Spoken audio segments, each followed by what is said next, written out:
All right, let's get to some tweets. I think we're starting with Richard Dawkins. So, Richard Dawkins says, sex is clearly binary. Declaring oneself to be otherwise is a distortion of reality. Hashtag gender. Hashtag science. Hashtag poetry of reality. Okay. So, I got into this with someone on Threads today who ended up, I don't even know why they were having the conversation with me, because the final result was like, yeah, no, I think Dawkins is a dink too, and he's wrong about all this. I'm like, okay, then why are you pushing back on me when I give actual scientific data? Like, it was just a weird conversation. But something like 1.7% of the population does not fit the gender binary. They're intersex. They're variations on intersex. Like, there are people with XX chromosomes but have a penis and produce sperm. There are people with XY chromosomes that have a uterus and produce eggs. There's people in between. There are people that do both. There are people that exist that produce sperm and eggs, both of them viable. In theory, they could fertilize themselves and carry the pregnancy to term.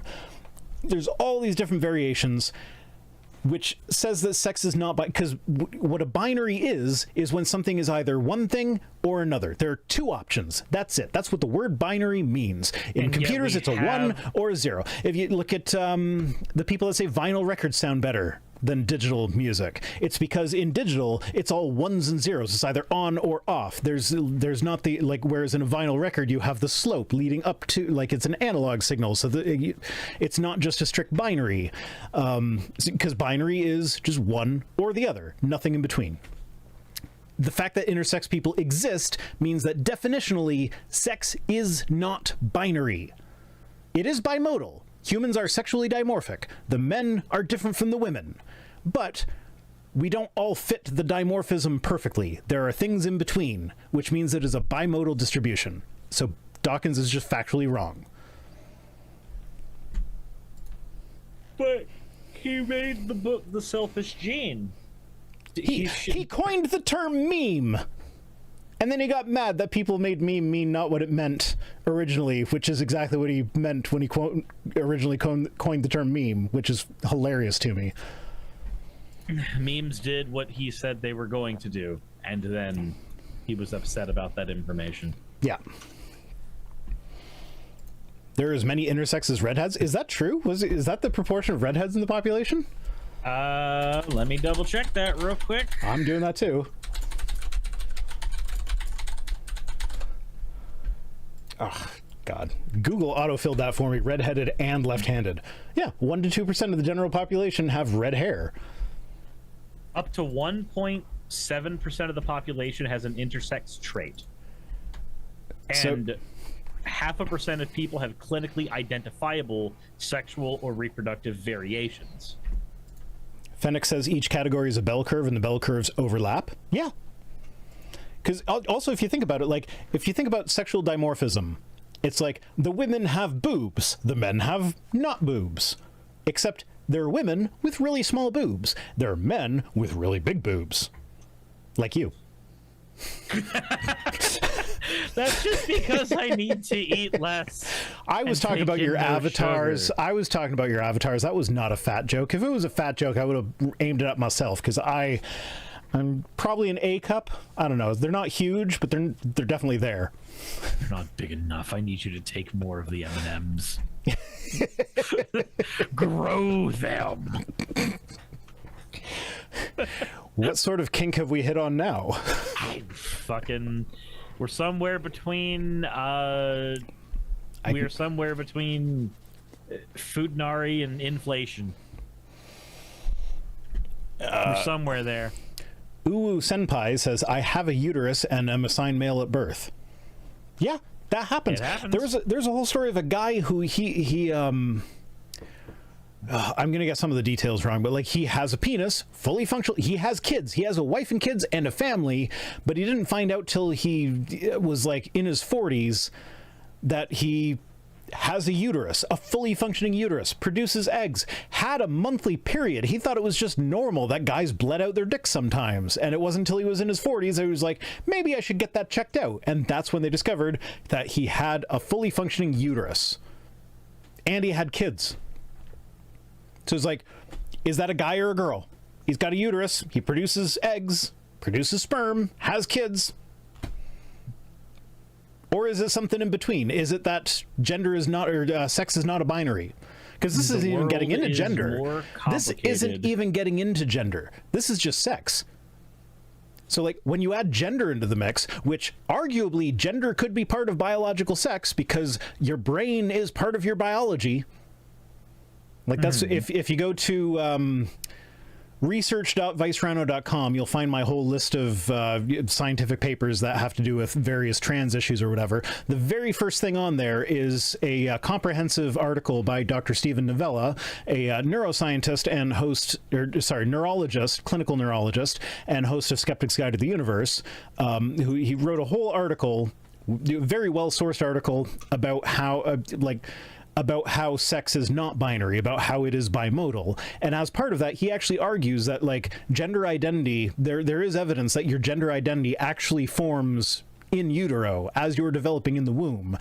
Like, the different hormone exposures, your genetics, like, all these different things play a role, but it's like part of your brain when you come out includes what will eventually be your gender identity. And so gender identity should be included in the definition of biological sex.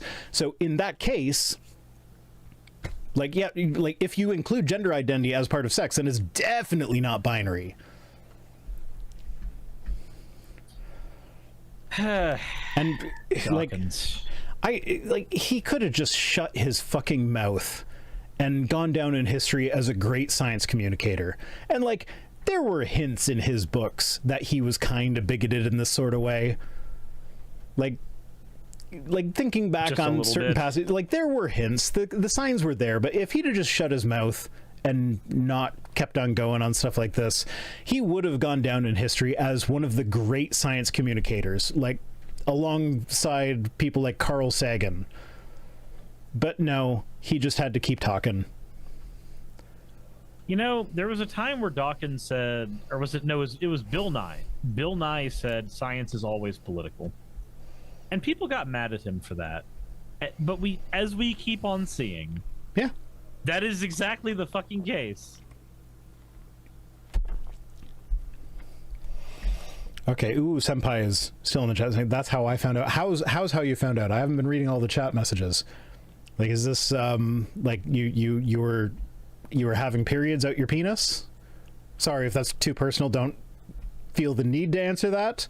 But I am curious what you were responding to with that one, because there is a delay in between what I'm saying, what the chat is hearing, and then when you type your message, there's a delay between when you type it and when I get it. So, like, you could have been talking about something that I was discussing a couple minutes ago. So I think they might have been talking about the case of the dude. Like, yeah. That's what I think. But I also don't want to just, like, put out there, oh yeah, this person in my chat totally bleeds out their dick once a month. So, like, if you're not comfortable answering, it's okay. I am curious about what that was in reference to. The story. No, the story of the guy. Yeah, the story of the guy is how they found out that. Oh, okay. So yeah, they like, I guess, read the story somewhere and decided to get checked out themselves. I guess. Sure. It's better than. We'll go with that. I'm sorry for putting you on the spot. I probably shouldn't have done that. My apologies. I'm a bad person sometimes. I don't mean to be. I just am.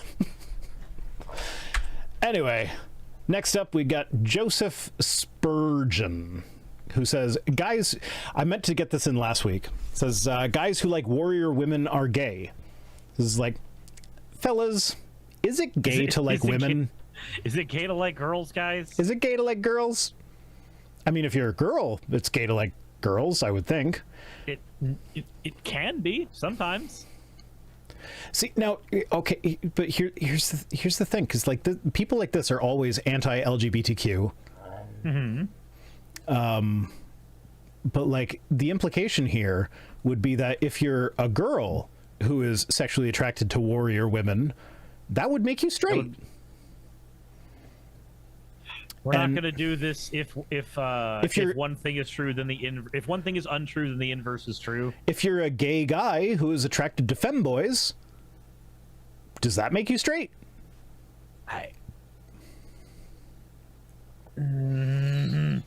Like, there's so many implications to this comment that they didn't think of when they sent it. That, like, there's so many gay people are straight now according to this logic. Have you ever read any like 4chan green tech stories? Oh, probably. So this is just making me think of somebody like writing a 4chan green tech story. Death by Snoo Snoo. About how they're definitely totally still straight because they imagined the guy they were fucking as a girl the entire time. Oh, so therefore I think I've seen that one. Like, it's just making me think of that. I'm like, I hate to tell you something. That's not how that's working out for you. We're in denial. But then what's funny is he responded to himself with, I don't understand all the rage. First off, I saw the responses. Most of them were just people laughing at him. I saw zero rage. Nobody was upset. It was all just like, well, guess I'm gay because I think Wonder Woman is hot. So in douche nugget dumbass's defense, because of how the Twitter algorithm works, you tend they probably to saw the rage more than, maybe. Yeah, you tend to get the stuff that you engage with more often in your feed. So you might have seen the stuff that you were like, ha, hit the like button. And he sees the stuff where he's like, I'm going to angrily type on the internet because I am correct. Yeah. So, okay, maybe there was rage stuff that I didn't see, but most of what I saw, like, there's 567 replies to that and 163 retweets. I didn't read them all. But, like, I scrolled through, and it was mostly... So you're saying you didn't do your due diligence? You're saying you're not a real skeptic, Rhino? I'm not a journalist. I'm sorry. If you're coming to tweets expecting hardcore journalism, you're at the wrong place. This is where we come to make fun of people saying stupid things. I don't really do hardcore journalism. But yeah, like, I don't understand the rage. I didn't see any rage. If you think it's okay to be gay, why is it such an insult to be called gay? Like, most of what I saw was people being like, well, guess I'm gay then, because it's not an insult. Like, if you're going to consider me gay for liking Wonder Woman, I guess I'm gay. Even in the world where he's right about the whole, like, well, if you're saying it's okay to be gay, is it an insult? Well, you got to think about the proportion of people who are gay and have tried to legitimately tell their parents that they're gay, and they were told. Agent Butterfly is asking if this is softcore journalism. Yes, this is softcore journalism. Suris and I will grind up against each other, but you won't see any bits. But you got to think about the amount of people who tried to communicate that, like, hey, they're gay, or hey, they're trans, or hey, they're this, that, or the other, and their parents tell them it's a phase. It's just a phase. It's just a phase. So if you think about that, it makes perfect sense why somebody who tries to tell you that they are straight and you're like, no, this thing is gay and you're gay. If it's okay for somebody who's gay to get upset when somebody diminishes their experience by telling them, no, it's just a phase, then it's equally okay to be upset if you're straight, you're straight, and somebody is doing something like this and you going, no, that's not who I am. Stop telling me I'm that thing. So I make an exception to that rule for Republicans who lie for money. So I'm going to preface this by saying I have spoken to my daughter about this previously, and I do have her permission to discuss this on my channel, because she's old enough now that, like, I'm not just going to talk about her and not ask her permission first. But she is okay, trying to remember how she said it. Like, she says she's bi, but she doesn't like penises. So she's like, she could date a trans man or trans boy, but she wouldn't want a cis boy. Okay. And, like, non-binary people she likes, and girls, is that, like, she the likes. opposite of a super straight? Yeah, I guess. I remember super straight. But, like, whatever she ends up figuring out for herself, because she's still, like, in the early stages of puberty, so, like, this could change very easily. So, like, it could be a phase for her. But, like, my point in bringing this up is that, like, she's at a stage of life where it might just be a phase, but it also might not be. Yeah, you just treat it as if it is. So the best course of action for me as a parent is to be like, cool, you date who you like. Yeah, pretty much. If you find a person who you have no idea what their genitalia is, you really start to like them. You're like, oh crap, this thing's here, and you discover something new about yourself. Cool, have at it. Not my problem. Actually, the hardest part about this is like is sleepover situations, because she's old enough. She's sleeping over at friends' houses, and friends are sleeping over at our house, and so you're having to make an like, executive decision. Well, because it's like one of those things where it's like, you know, you don't let boys and girls sleep over together, but you do let girls sleep over with girls, but like lesbians are a thing that exists, and bi people are things that exist, and like if I pretend like this is the 1950s and gay people don't exist, then you know, you just ignore. So the thing that we've kind of fallen on is that like stuff is gonna happen. I'm not going to encourage it, but I am going to be like everything's got to be safe. But like what we've kind of landed on is if there is a potential for pregnancy to happen, no sleepovers happening. No, and I think that's reasonable. That sounds fair. So like she has a friend who is a trans boy who I don't think they're romantically interested in each other, but like they hang out a lot. And like they've slept over together, and I'm just like, I just let her have a sleepover with a boy. Is that like? But there's no chance of pregnancy. But also like, my daughter's not really into cis boys, so like, I don't know. Like it's one of those weird parental things. I might be getting too personal here, but. But that makes sense. Like I know that it's a difficult thing to navigate as a parent. So even for people that I was dating when I was growing up, I awkwardly at 16 I had a girlfriend whose parents were okay with me spending the night over at their house. However, the rules were I needed to sleep in a different room that was on the opposite side of the house. I was able to be there for the entirety of the time, but the minute the parents went to sleep, we were to go to sleep, and we were to go to sleep away from each other. Period. That was the rule that I dealt with for that relationship, and I felt like that was reasonable. Okay, so Mrs. Rhino and I, before we were married, there was an instance where we were sleeping at my grandmother's house because it was near the Toronto airport, and she was going back to where she was from the Cayman Islands. She was going back to Cayman Islands for Christmas. And like I was sleeping there to see her off. So it was like, okay, well, you guys can both sleep over at grandma's house, but you have to be in different rooms. Mm-hmm. You think we didn't sneak into each other's rooms late at night while my grandmother was asleep? And then watch late night sex with Dr. Sue? I'm not saying that we didn't. Oh, you're not Canadian, so you don't know about Sex with Dr. Sue. No, I have no idea what that is. She's a Canadian version of Dr. Ruth.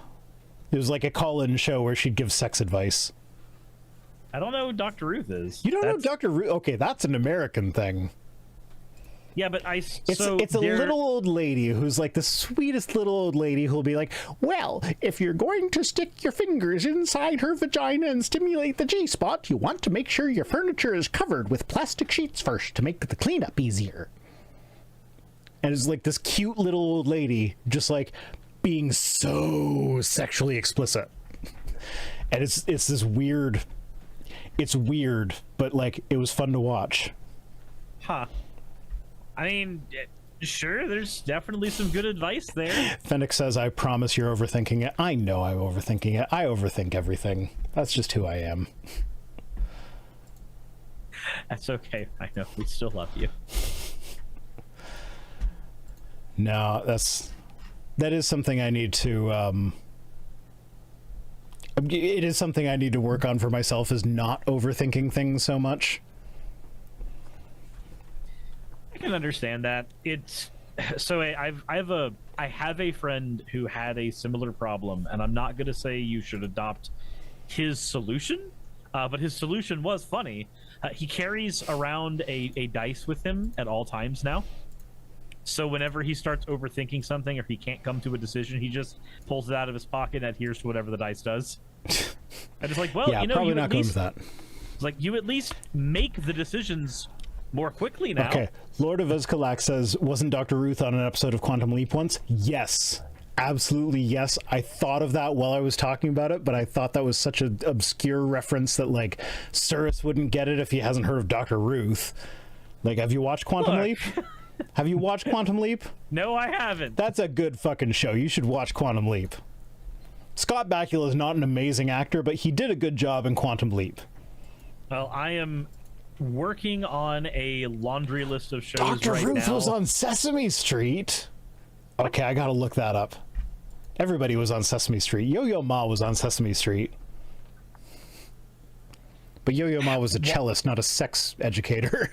So while we were on our way to Florida, me and Saki were basically organizing our list of, like, these are the things that I've watched that you should watch. These are the things that you've watched that I should watch. And then these are the things that we together have wanted to watch but have not watched yet. And we started building up our list in chronological order of, this is the order we're going to do this in, barring something else happening. So I'm working on it. Okay, so this is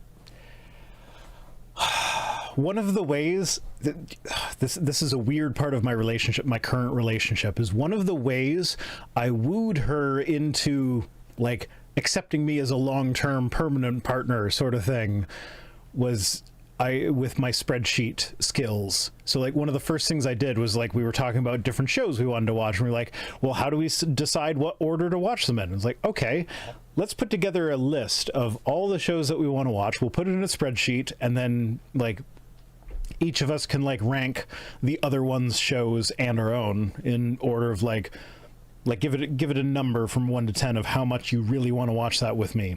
Mm-hmm. And then I had the spreadsheet, like, automatically organize them to put it in priority to, like, as what we're gonna watch. And that was one of the, like, clinchers. That was like, oh yeah, this is a guy that I want to, like, get long term with. It was like sploosh, he made a spreadsheet. And it was, I mean, now, like, have we abided by the spreadsheet? No, I've made her watch a bunch of really crappy Christian movies because I listen to god-awful movies and I watch the movies too, and I think they're hilarious, and she often thinks they're hilarious. So, like, I'll watch it first, and then if it's, like, a good bad movie, I'll, like, bring it to her. But if it's a, like, not fun bad movie or whatever, we won't. And apparently, like, my judgment and hers are different because, like, Baptist at Our Barbecue I thought was fucking hilarious, but she was just like, this is so, like, this isn't bad good, this is just bad. So she's not going to trust my judgment with that anymore. But, like, our list of things that we actually want to watch is almost untouched, but we've watched so many other things together. You've done parts of it. See, you've got the spreadsheet story. The way that me and Saki got together or realized we liked each other was we were playing a lot of Magic the Gathering together and World of Warcraft. And we were just like, each other's company is better than not. This is nice.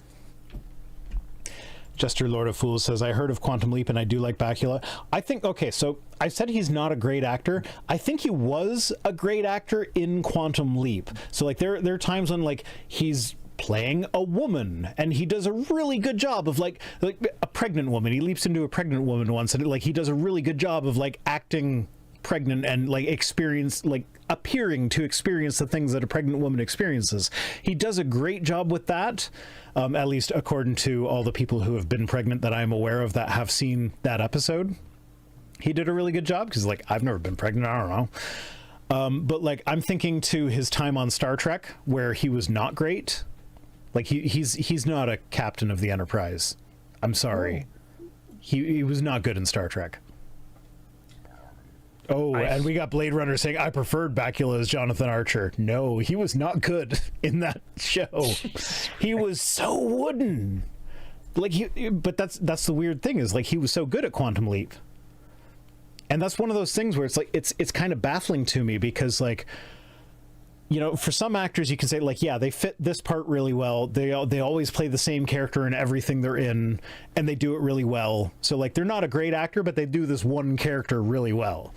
But Quantum Leap is not that. He's a different character every time. He's like he has to act like Dr. what's his face Sam being someone else, and it's different every time. So, and he did a really good job with it. But like Enterprise, just it felt well. Mimi Q says Enterprise was phoned in. Like, yeah, that's a good explanation. Like, it felt like he was phoning it in. He was just reading the lines, like almost as if they were on a teleprompter, and he wasn't aware of what was coming next. He's doing his best, but his best is one step at a time in the worst way. Sure. I mean, that's literally what reading a teleprompter with no understanding of what's on it is. It's like, aha, okay. this is the way I'm supposed to say So, it, and then the next line goes, oh, wait a minute, maybe I was supposed to use a different word. So as someone who uses a teleprompter when I film, but also writes the script that goes in the teleprompter, it's actually amazing to me how many times I'm like surprised by what comes next on the teleprompter. Like, I wrote that. Yeah. I should know what's coming next, but I don't. That was prior Dr. Sam Beckett, yes. Sam Beckett, the playwright? No, not the playwright. Prior Rhino and current Rhino are two different people. You're not responsible for the things prior Rhino did. Yeah, no. Well, that's you are here to be surprised by them. That's an ADHD thing. Like there are times when it's like I'm writing in the script that like I know how I want me to say this later, but I know I'm going to forget this. Oh, Q is fun. I love John Delancey. John Delancey is amazing.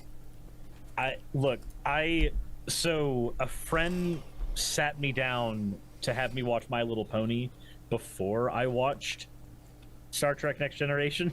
So I got to discover Q in reverse order. I saw Discord first, and then I met Q. And I was like, yeah. I love this character because I already love this character. Yes. Oh my god. He's so great in My Little Pony. It's such a weird... And it's the same character. It's... Oh. I refused to watch that show for so long because it's My Little Pony. And my friend had to sit there and just go like, no. You liked Powerpuff Girls growing up, right? I was like, yeah, it was great. He's like, okay, cool. It's the same writer. Just sit down and watch it. I'm like, okay. I mean, like, I haven't watched everything about it, but I understand how it can, like, as a parent, I can understand how that can be a show that you can watch with your kids and not hate. Mm-hmm. I don't understand the brony phenomena where like grown men are watching it but they don't have kids. Like, I don't get that. But like, if my kids wanted to watch it, I'd watch it with them. I've seen a couple of the movies. For me, I think it's that like I already liked anime, and I already liked really good, not just comedy writing, but just like really good dramatic writing. And at the way that I went through that show was I was told to just watch the bookend episodes because they're the ones that have like important story bits, and then everything else is just syndication. Yeah. So I watched those, and watching the show that way, it felt like watching an anime. Whereas when I've sat down with when me and Raz were together and she wanted to watch the show, when I sat down and watched it that way, it was a little less tolerable watching the syndication episodes because I don't care about these characters as much as when they're in effectively mini movies. You just reminded me that I need to keep watching Cowboy Bebop because that is an amazing show. And yeah, yes, well, that's one of the shows that like my partner is not really into, and so since she's not home this week, I can maybe watch a couple more episodes because I'm only like 3 or 4 episodes in. No, Cowboy Bebop is. I am. I know thankful. she's not into anime, so I know she won't want to watch that with me. And I find like shows that I like that other people around me don't like, I tend not to watch them because I consider watching a show to be like a community activity. I watch a show you want to watch with something people. With someone. I watch them with people because it's a bonding experience. You watch it with someone, you talk about it afterwards, you enjoy the thing. Like she's not into Star Trek, but she's liking Strange New Worlds. And she also liked we watched all the animated one. What's it called? Lower Decks? Yeah, Lower Decks. She watched all of Lower Decks with me. She enjoyed Lower Decks. We're watching Strange New Worlds. She's enjoying Strange New Worlds. She will never sit down and watch any of the 90s shows or the original series. She'll never watch, like, Next Generation?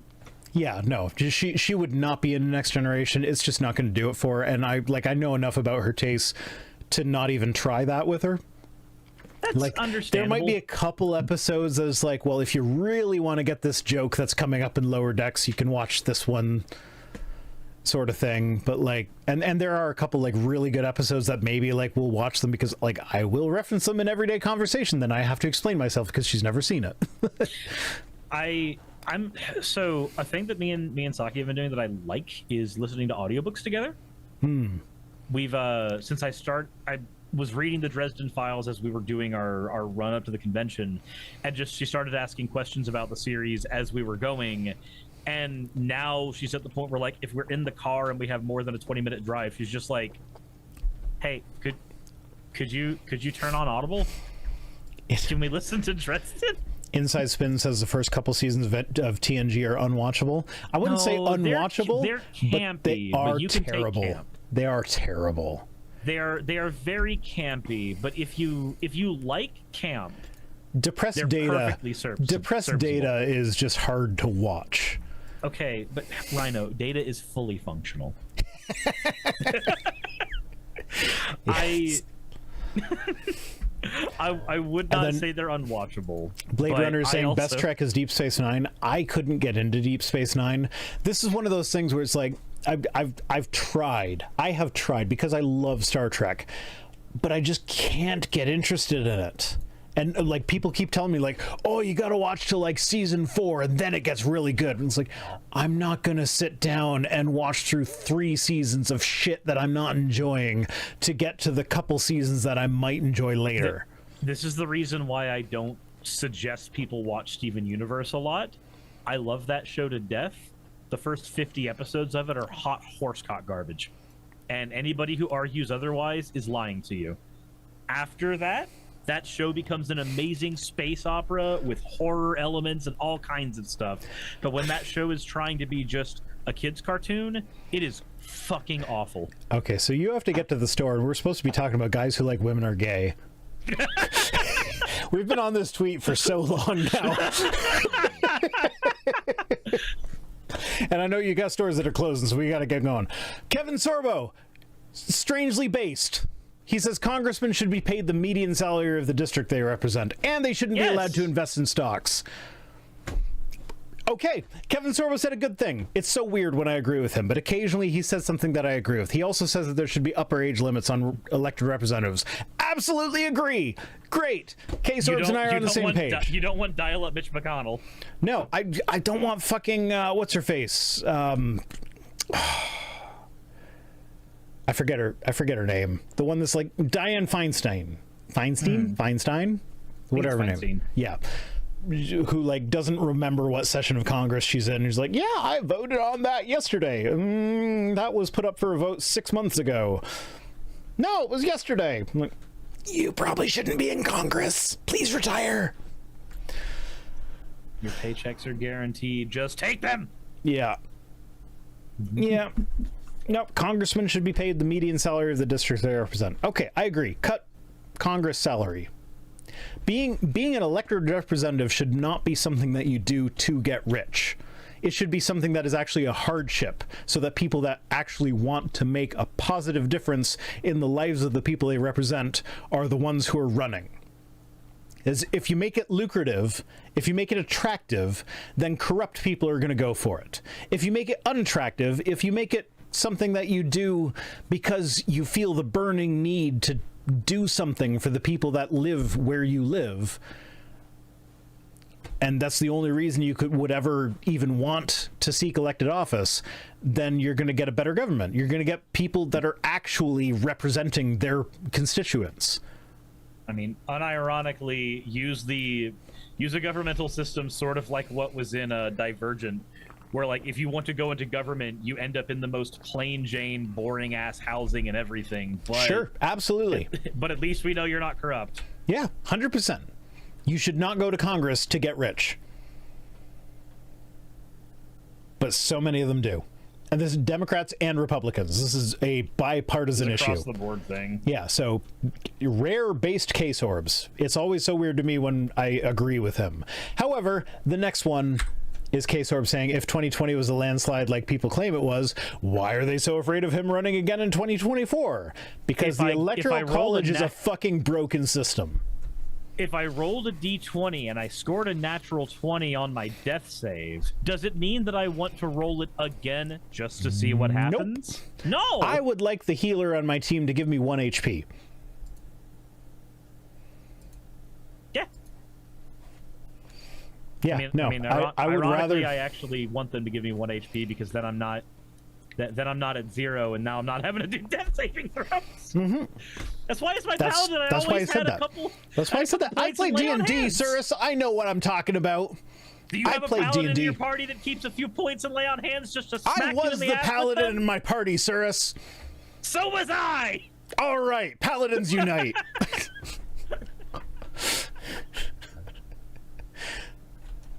All right, I just threw that one in because we had to get to the case orbs that I disagree with. Because it felt weird agreeing with case orbs.